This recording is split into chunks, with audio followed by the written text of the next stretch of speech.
Here the dormouse shook itself and began singing in its sleep, "Twinkle, twinkle, twinkle, twinkle," and went on so long that they had to poke it to make it stop.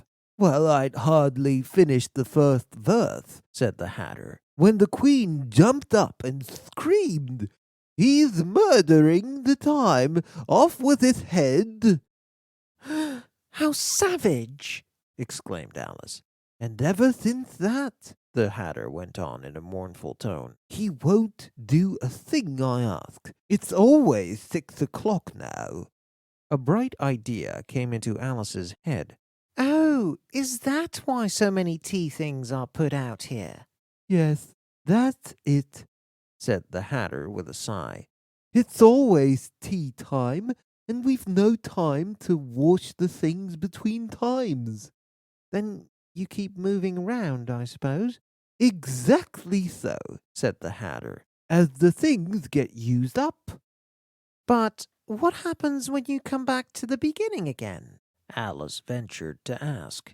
"I suppose we change the subject," the March Hare interrupted, yawning.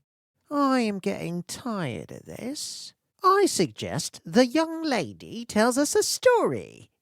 "I'm afraid I don't know one," said Alice, looking rather alarmed at the proposal.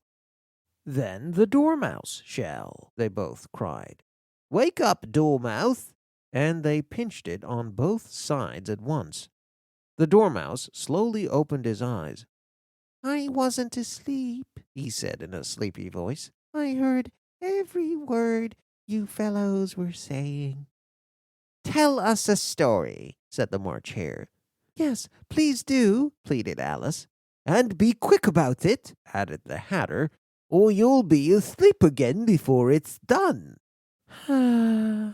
"Once upon a time there were 3 little sisters," the Dormouse began in a great hurry, "and their names were Elsie, Lacy, and Tilly, and they lived at the bottom of a well."